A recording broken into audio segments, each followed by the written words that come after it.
Today discuss on beads plants. आज हम बात करेंगे बीड्स पर। बीड्स क्या होते हैं? तो बीड्स देखा जाए कि प्लांट्स का एक इम्पॉर्टेंट ग्रुप है। अभी तक हम जो हमारे लिए रिक्वायरमेंट है प्लांट की, क्रॉप प्लांट्स की, जो हमारे लिए कुछ देते हैं, उन प्लांट की स्टडी करते हैं। उसके साथ साथ देखा जाए कि क्रॉप प्लांट्स के पैरेलल भी बीड्स एक इम्पॉर्टेंट प्लांट्स हैं, इम्पॉर्टेंट प्लांट ग्रुप है जो बहुत ही इम्पॉर्टेंट रोल प्ले करता है। तो आज हम डिस्कस करेंगे बीड्स। तो weeds are defined as the unwanted plant in crop field which grow along with the main crop. They are strong dominating competitors for crops. Their copy seed production, quick population establishment and adaptation characteristics make them through competitors and help in the survival. Common example of beets, grasses, algae, amaranthus, chenopodiums. Beets compete for essential component required for crops. They compete for light, water, nutrients and space. They reduce the yield and sometimes they are source of disease at plant. तो देखा जाए कि जो Beed plants होते हैं, Beed plants वो plant हैं जो क्रॉप प्लांट के अतिरिक्त, यानी कि जो प्लांट हम चाहते हैं उनके अतिरिक्त जो एक्स्ट्रा अनवांटेड प्लांट ग्रो करते हैं क्रॉप के अंदर, वो बीड प्लांट्स कहलाते हैं।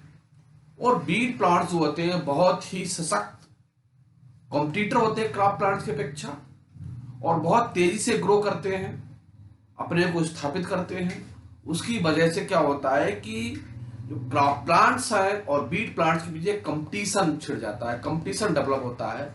उसमें क्या होता है कि जो बीड प्लांट्स होते हैं वो तेजी से लाइट, वाटर, न्यूट्रिएंट्स को एब्जॉर्ब करते हैं और देखा जाए क्रॉप प्लांट्स की अपेक्षा तेजी से ग्रो करेंगे, जिसके कारण क्या होगा कि जो रिक्वायरमेंट क्रॉप प्लांट्स की है उसको वो छीन लेते हैं, और जो न्यूट्रिशन क्रॉप प्लांट को मिलना चाहिए वो क्रॉप प्लांट को नहीं मिल पाता, वो बीड प्लांट एब्जॉर्ब कर लेते हैं, जिससे क्या होता है कि क्रॉप प्लांट की प्रॉपर ग्रोथ नहीं हो पाती है।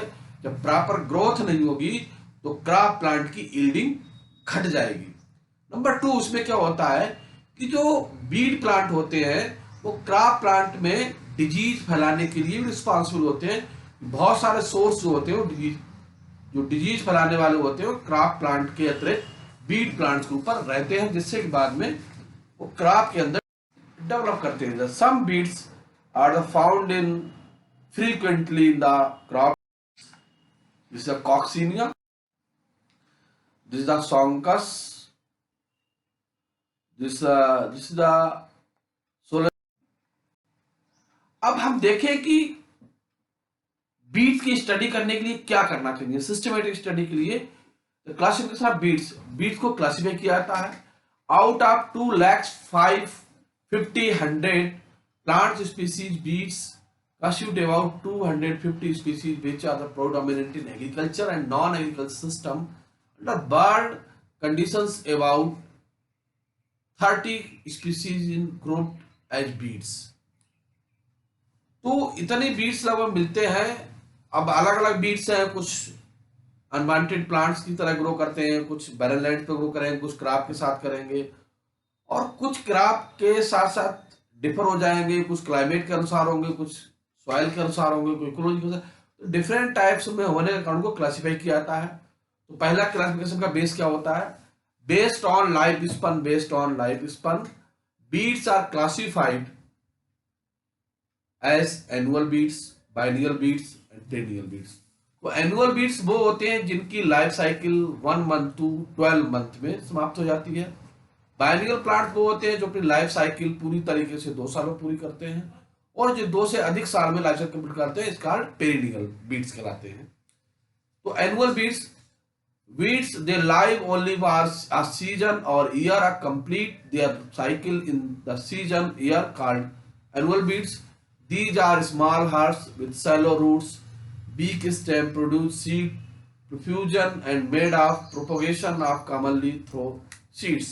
After seedlings, the annual die away.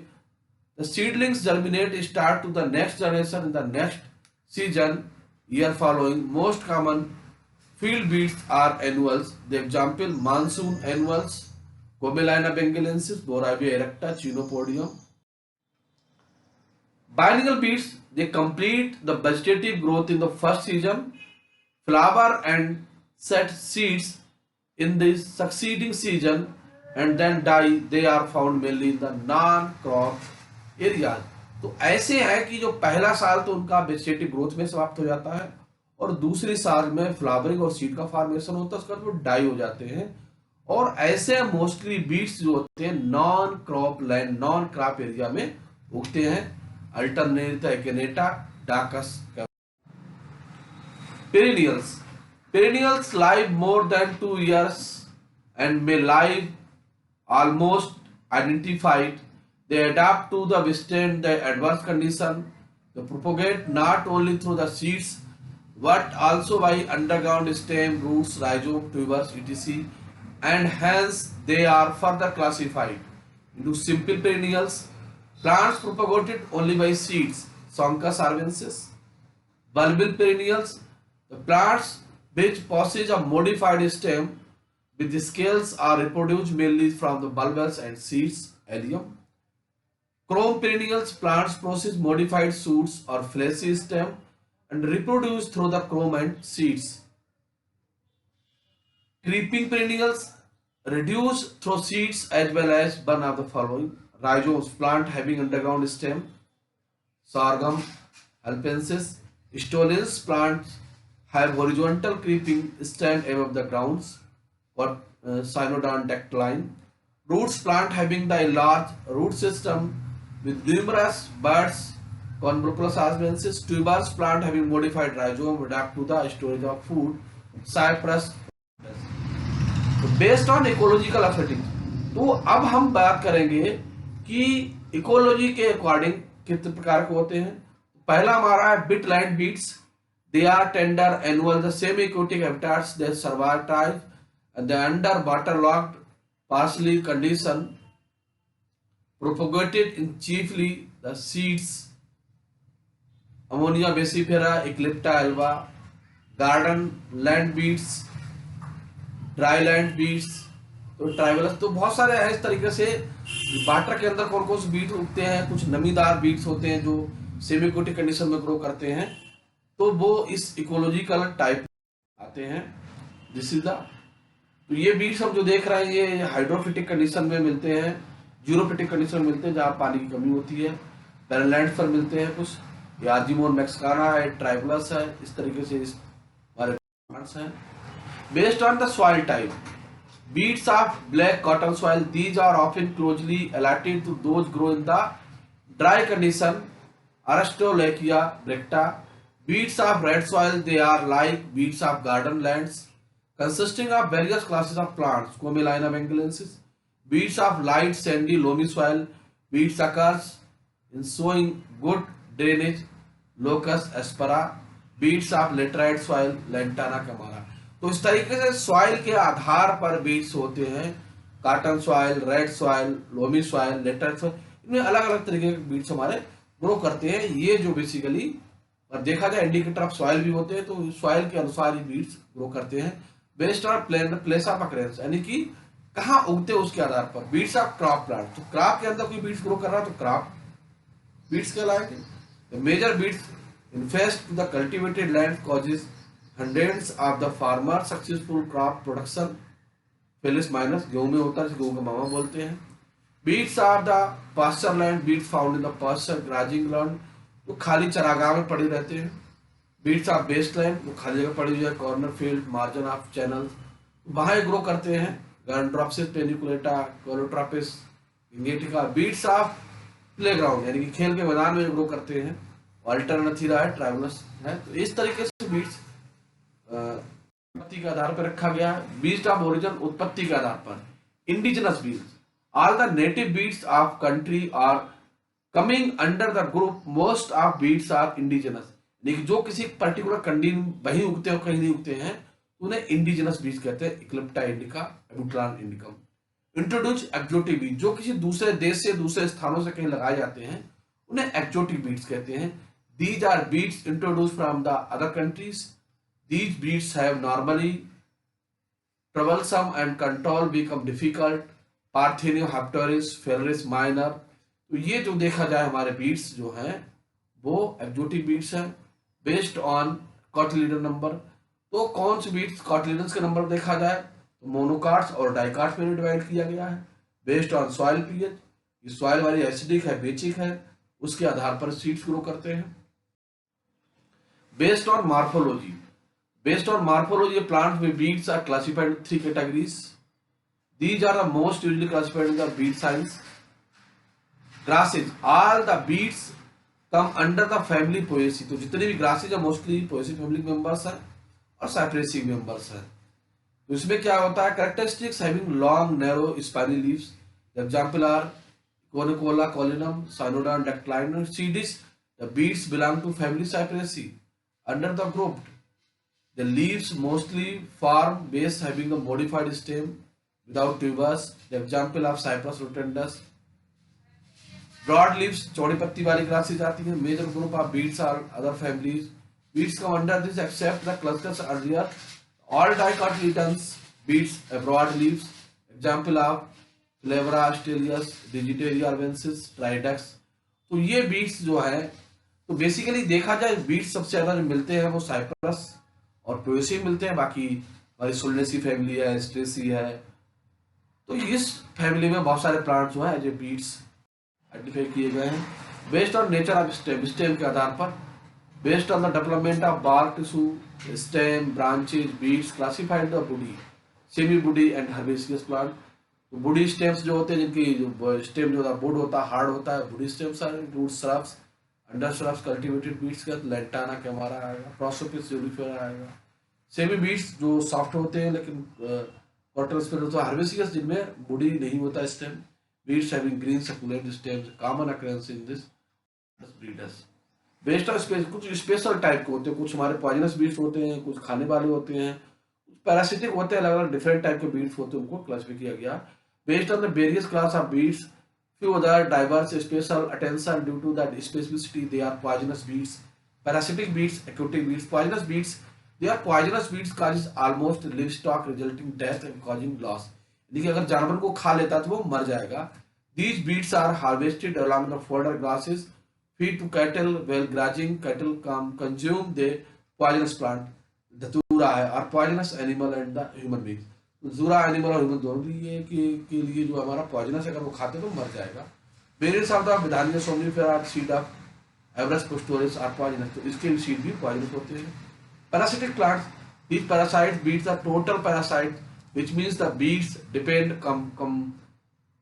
completely on host plants termed as total parasite. The beets partially depend host plant minerals capable of preparing of food from the green leaves are called partial parasites.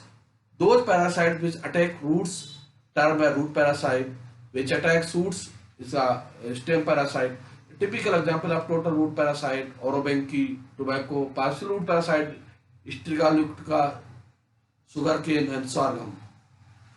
तो total stem parasite में Cuscuta आ जाएगा हमारा, partial parasite में हमारा लोरेंथस लॉन्गिफ्लोरस आ जाएगा। तो plants के ऊपर survive grow. Aquatic weeds water के अंदर तालाबों के अंदर पाए जाने वाले बीट्स सब एक्वाटिक बीट्स कहलाते हैं। Under plant conditions which grow in water complete at least a part of their life cycle, water are called aquatic beets.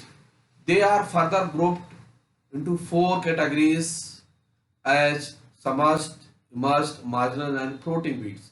Submerged beets, these beets are mostly vascular plants, produce almost their vegetative growth beneath water surface having the roots, stem, leaves, Utricularia, Ceratophilum. तो इस तरीके के beats जो होते हैं water के अंदर डूबे हुए रहते हैं, उनके रूट भी पाए जाते हैं, स्टेम भी पाया जाता है। Emerge weed, these are rooted in bottom mud but aerial stem leaves above the water surface. The leaves are broad, mainly plants, sometimes like grasses. The leaves do not rise, fall in the water. Leaf is the case of floating beets. तो इसमें basically जो leaves पाई जाती है उनकी root तो नीचे होती है, लेकिन लीफ वाटर की सरफेस पर ऊपर फ्लो करती है, चौड़ी होती है, जैसे नीलम्बियम स्पेसिकम, जूसिया वगैरह। तो ऊपर दिखाई देते हैं, फ्लावरिंग वगैरह ऊपर होती है। तो बहुत सारी ग्रासेस भी आती हैं।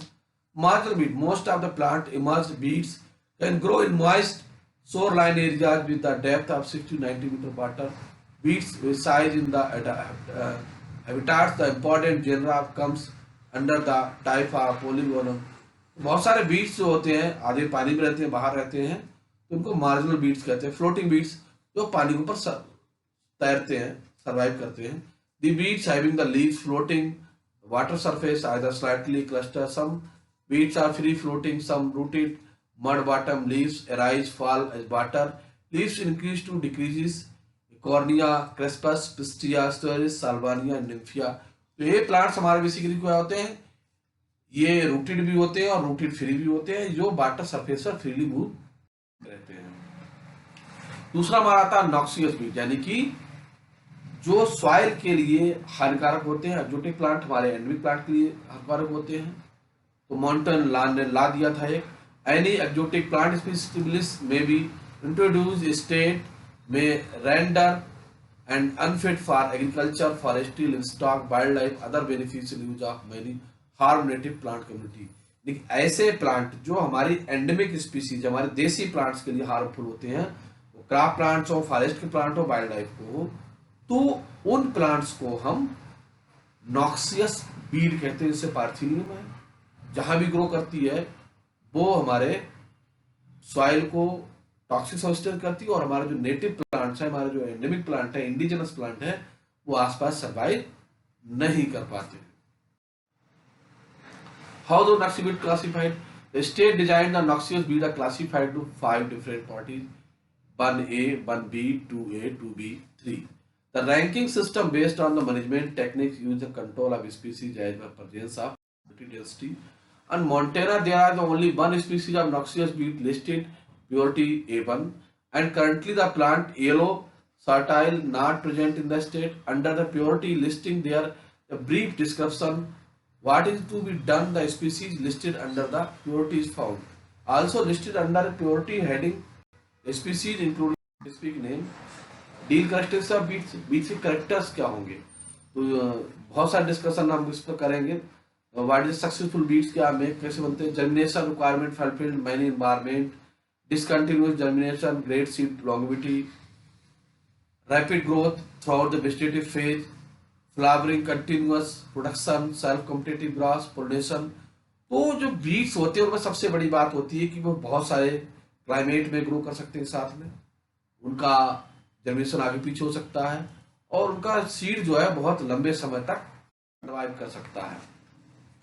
Production of some seeds in variable environmental condition, adaptation for short long distance dispersal, perennial various vegetative reproduction, regeneration from fragments. Perennial vitellus so not to pull the ground easily, ability to complete interspecifically by spatial means, rotate clockwise and the impact of beets crop, limited loss of quality, 12% of crop loss, billions of annually. तो देखा जाए कि जो हमारे beats होते हैं का क्या क्या इम्पैक्ट पड़ता है, क्रॉप प्लांट किस तरीके से लॉस होता है. तो none herbicide application, tillage, handling, weeding can also be indirectly impact of limiting other resource, water, loss of quality, weeds, contaminated harvested crops, objection orders, wild garlic in beet, mustard, dairy feed, run milk, crop spoilage, moisture, staining up. बहुत सारी जो impurities develop करते हैं. Impact क्या पड़ता है हमारा crop के ऊपर, increase processing required harvesting crop. तो जो प्रोसेसिंग रिक्वायरमेंट है वो बढ़ जाएगी, एडिड एक्सपेंस बढ़ जाएगा, लॉस ऑफ वैल्यू, और जो भाई क्रॉप है उसकी वैल्यू घट जाएगी. Can not be used certified seeds, तो उसमें आप सर्टिफाइड यूज नहीं कर सकते. By docked a grain elevator due to the presence beet seeds, limited management choice, crop selection, limited of life cycle of beet plants, herbicide, carry tillage option. तो बहुत सारी चीजें जिनका जो है क्रॉप के ऊपर पड़ता है. Over winter the crop develops underground root system, rodents in no-till crops, interfere harvesting, slow hand harvesting, vanish thicker, where machinery necessity use of machine. बहुत सारी दिक्कतें आती हैं बीज से. अब इस लिवस्टॉक इम्पैक्ट ऑफ एलर्जी, तो जो बीट्स होते हैं उनका लिवस्टॉक में क्या इफेक्ट पड़ता है। जानवर कोई प्लांट खा सकता हो तो एलर्जी हो सकती है, पॉइजनस हो तो मर सकता है। बहुत सारी दूसरी डिसऑर्डर या डिजीज हमारे प्लांट्स में, प्लांट के थ्रू एनिमल्स में उत्पन्न हो सकती है। Beets pollen affected more than 45 million American Indians and other countries. Poisonous oak, fire, or sun, poor aesthetic, harmonious livestock impact, poisonous plant is Regeland, tall luskers, lockbeat, lupins, leaf spell, milk sickness, fluorescent death, reduced valua। तो बहुत सारे जो हमारे animals के ऊपर पड़ते हैं। The in 22 species में क्रॉप विच नेटिव इम्पैक्ट